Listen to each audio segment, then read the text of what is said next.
Bienvenue à Voyage dans l'espace, ici Mathieu Rancourt, où que vous soyez dans l'univers, j'espère que vous allez bien. Et oui, nous sommes en vacances des balados réguliers cette semaine, mais l'univers, lui, ne prend pas de vacances, il semblerait. Alors, Claude Lafleur, bonjour. Bonjour Mathieu, bonjour tout le monde.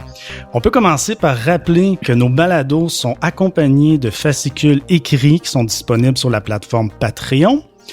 Mais cette fois-ci, c'est une première. Vous allez avoir droit à un fascicule public, si on pourrait dire, qui a sa propre vie, qui n'est pas attaché à un balado audio. Donc, Claude, d'où est venue l'idée là, d'offrir à notre auditoire là, un fascicule écrit qui va être en fait là, l'objet principal là, cette semaine? En fait, comme on l'a dit, on est en vacances et les vacances m'ont permis de réaliser un projet auquel je réfléchissais depuis longtemps. Il y a un certain nombre de notions astronomiques dont j'aimerais parler dans le cadre des balados réguliers, mais des notions qui sont un peu complexes, là, pas nécessairement faciles à comprendre, surtout si on fait juste écouter. Tu sais, par exemple, quand on rajoute des chiffres, ça peut compliquer assez vite les choses.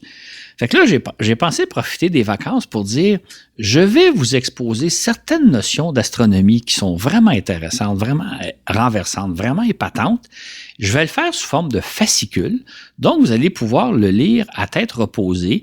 Peut-être parfois, non pas que c'est compliqué, là, tout est vulgarisé, tout est clair, tout est précis, mais simplement, des fois, il faut peut-être relire 2 fois une phrase pour être certain qu'on a bien compris ou peut-être relire le paragraphe précédent. Fait que je vous invite donc à les consulter, le fascicule qu'on publie, d'ailleurs, il est disponible présentement en ligne, pour vraiment explorer d'autres aspects de l'univers qu'on n'explore pas nécessairement dans nos balados parce qu'ils sont un peu plus complexes. Et en même temps, je vais le dire tout de suite, mais je vais pas mal le répéter, c'est que probablement que plus tard, cet automne, je vais revenir sur certains de ces concepts-là. Fait que ça serait bien que vous lisiez le fascicule, que vous intégriez ces concepts-là, parce qu'on va en parler un peu plus tard. Mais ça me permet donc d'élaborer un projet auquel je pense depuis longtemps, et voici les vacances. Pourquoi pas faire ce fameux projet-là? Dans ce mini-balado, on va vous introduire, dans le fond, le document écrit en question qui s'appelle « Notre univers bizarre, mystérieux et époustouflant ». Première partie. Et oui, il y aura une deuxième partie. On aura la chance d'en reparler. À noter que le lien est disponible dans la description du balado. Alors, c'est disponible à tout le monde, que vous soyez Patreon ou non. Il n'y a pas de différence, donc c'est disponible pour tout le monde sur notre plateforme Patreon. Le lien est dans la description du balado. À l'école, on nous a longtemps enseigné que la Terre faisait partie du système solaire composé d'une étoile, le Soleil, et de 9 planètes. Certaines de ces planètes possèdent une ou plusieurs lunes. Il y avait aussi des astéroïdes et des comètes, de minuscules astres auxquels on ne prêtait guère attention. Donc, Claude, on va pouvoir lire dans le fascicule en question que depuis ce temps, les choses ont bien changé et se sont compliquées. L'univers n'est pas aussi simple qu'on l'enseignait quand on était jeune, hein? C'est bien ça? En fait, le point de départ du fascicule, c'est de dire, on a appris à petite école des notions simples, hein, que le système solaire est fait du Soleil puis de 9 planètes. Là, il y avait les petites planètes de type rocheuse comme la Terre, des grosses planètes comme gazeuses comme Jupiter, etc., Pluton. Mais on a appris, dans le fond, des notions assez simples d'astronomie. Sauf que depuis les dernières décennies, les choses se sont beaucoup complexifiées parce qu'on a découvert des notions différentes. On a découvert quantité de choses. Ne serait-ce que, je pense que tout le monde est au courant maintenant, on ne dit pas que le système solaire est fait de 9 planètes, mais il est fait de 8 planètes. On en a rétrogradé une qui est Pluton. On a évidemment aussi commencé à découvrir des planètes dans d'autres systèmes solaires, donc à l'extérieur de notre système solaire, autour de d'autres étoiles. Et là, on a découvert des planètes qui sont totalement différentes de celles qu'on a ici. C'est-à-dire, il existe autour de d'autres étoiles des planètes du genre qu'on n'a pas ici dans notre système solaire. Donc, là, on commence à élargir notre panoplie de planètes, de découvrir que plus que des simplement petites planètes rocheuses ou grandes planètes gazeuses.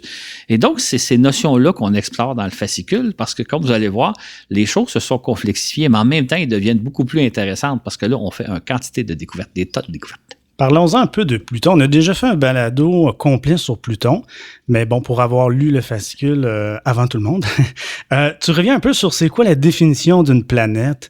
Et on rapporte souvent que Pluton n'est plus une planète. Est-ce que Pluton est une planète? Hein? Tu vas répondre un peu à ce questionnement-là. Et tu reviens sur la définition qu'on n'avait pas nécessairement fait dans l'autre balado. Et je trouve ça bien intéressant, ce bout-là. En fait, ce qui est intéressant, c'est que je l'avais expliqué dans le balado qui porte sur Pluton, mais j'entends constamment dire Pluton n'est plus une planète. En fait, Pluton est toujours une planète. Elle n'a pas changé d'orbite, elle n'a pas changé de taille. C'est une planète, sauf qu'on a créé une nouvelle catégorie de planètes qu'on appelle les petites planètes naines.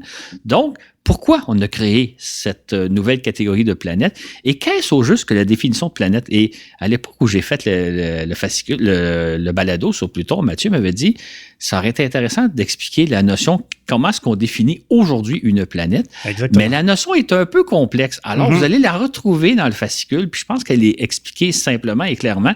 Et vous allez voir que avant ça, la définition de planète, c'était très, très simple. Aujourd'hui, c'est un peu plus complexe. Et je pense que dans le fascicule, si vous lisez comme il faut entre les lignes, vous allez voir que ça va devenir encore plus complexe éventuellement.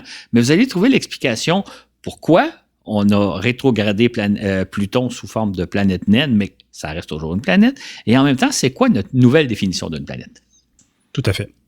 On a aussi commencé à repérer des planètes en dehors du système solaire qui gravitent autour de d'autres étoiles et qu'on appelle des exoplanètes.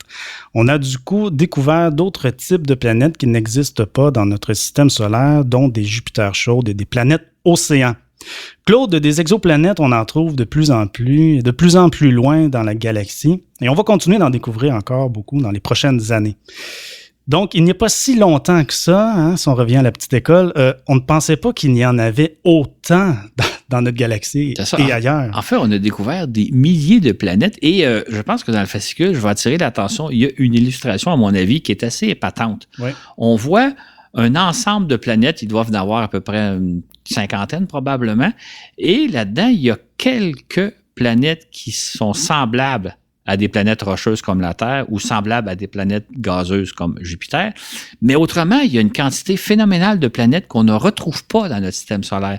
Donc, l'univers s'est beaucoup agrandi parce qu'il n'y a pas juste 2 sortes de planètes, mais il y a probablement des dizaines de sortes de planètes qu'on n'a pas ici, mais qu'on commence à étudier puis qu'on va découvrir au cours des prochaines années.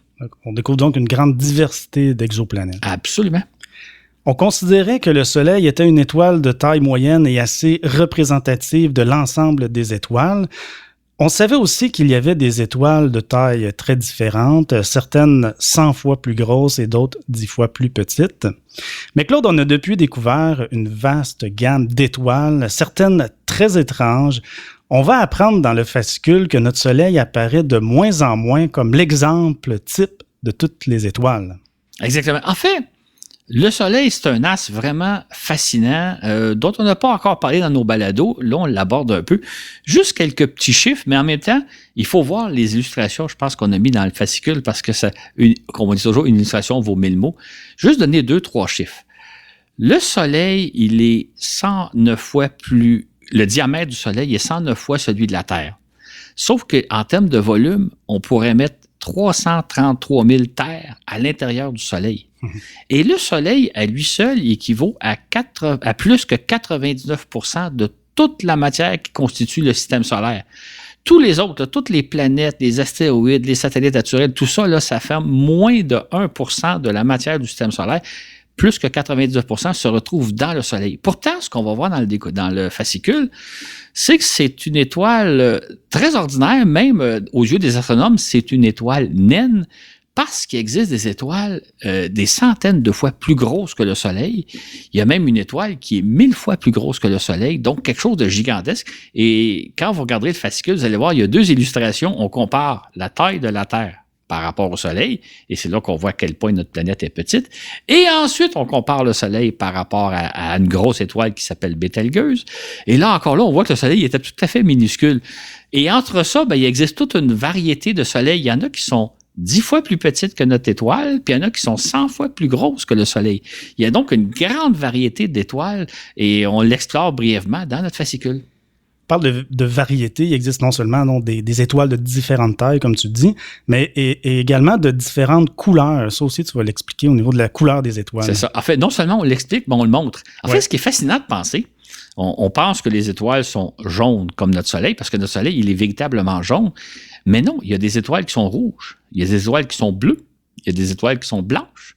Il y a des étoiles brunes, il y a des étoiles...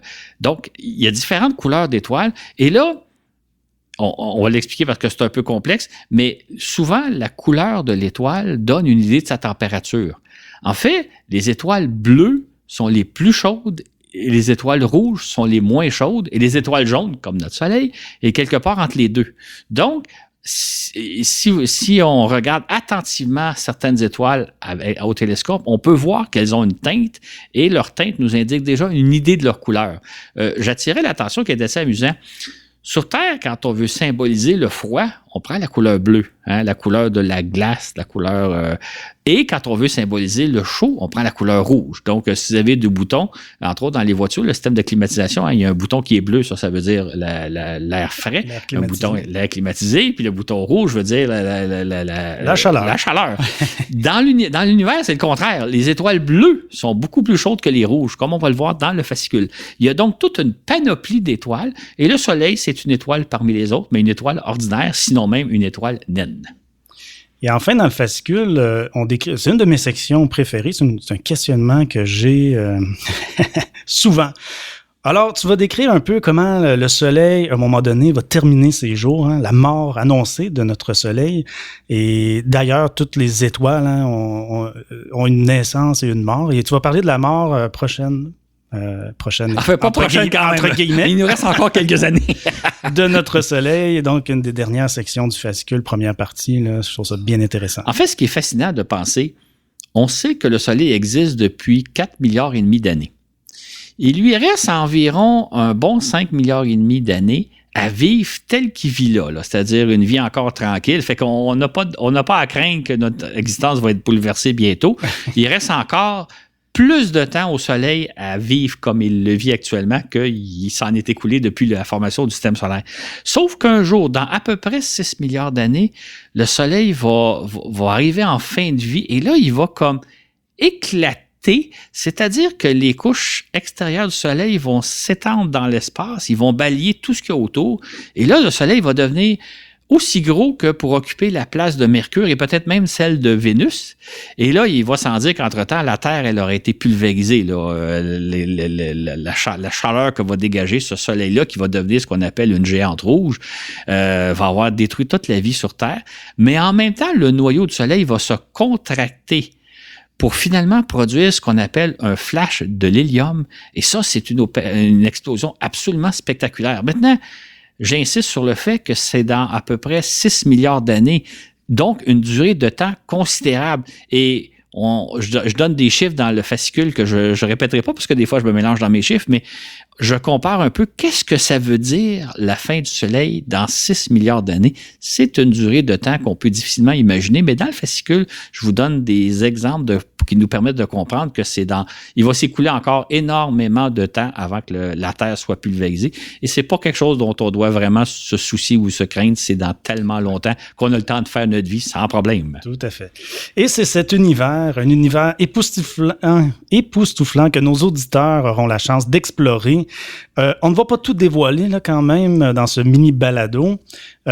On vous rappelle qu'il y aura donc une suite à ce fascicule dans 2 semaines, donc une deuxième partie. Peux-tu nous glisser, Claude, un petit mot par rapport à la suite de ce fascicule? En fait, ce qui est amusant, là, ce que je peux vous révéler, c'est que je disais au début de notre mini balado que c'est un projet que je rêvais de faire depuis longtemps, de dire je vais exposer à quel point notre univers est époustouflant.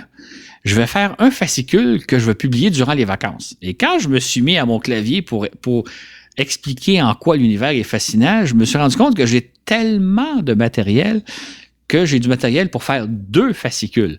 Là, si les gens ont bien compris ce dont on a parlé simplement de notre système solaire, des planètes, on a parlé des étoiles, on a parlé de le soleil, on n'a pas parlé de l'univers, là, on a juste parlé de notre petit coin d'univers.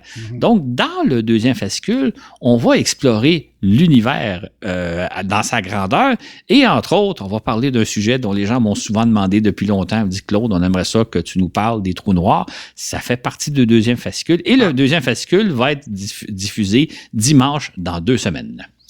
J'espère qu'on vous aura donné le goût de lire cet été, de la belle lecture estivale pour vous.